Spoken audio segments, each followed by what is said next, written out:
ঘরবাড়ি ছেড়ে ইন্ডিয়া ছেড়ে বিদেশে চলে যায়, 9 মাসে 6 মাসে একবার মাকে দেখতে পারে না। মায়ের শরীর খারাপ হলে যদি ফোন করে মা বলে যে তোর মায়ের শরীর খারাপ, একটু দেখতে আয়, মা কতদিন বাঁচবে ঠিক নেই। ছেলেকে ফোন করে দেয় ডিসেম্বরে, ছেলের ছুটি হবে পরের বছরে সেপ্টেম্বরে। ছেলেকে সেপ্টেম্বরেই আসতে হবে। হতে পারে মাকে পুড়িয়ে ফেলা হয়েছে, কিন্তু সে মাকে লাভ দর্শন দেখতে পাবে না, কারণ রুলস, কোম্পানির এগ্রিমেন্ট।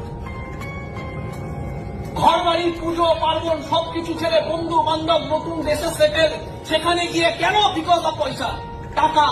আর তারপর একটা মোটা প্যাকেজ পায়, ওই মোটা প্যাকেজ যাতে ভালো লাইফ হয় তার জন্য চলে গেছে ওই জায়গায়। ওখানে গিয়ে যা কামাচ্ছে, টপ মোস্ট ব্রেন হলো ওখানে কামানো যায়। স্মার্ট ভ্যালু কি জায়গা দেয়? আইআইটি না নর্মাল গ্রাজুয়েট ছেলেমেয়েরা যেই টাকা কামাতে পারে না, নর্মাল গ্রাজুয়েট করতে পারেনি যে, নর্মাল 12 কমপ্লিট করেছে যে, কিচ্ছু নেই যার, তাকে আইআইটি থেকে টপ মোস্ট ইনকাম দেওয়া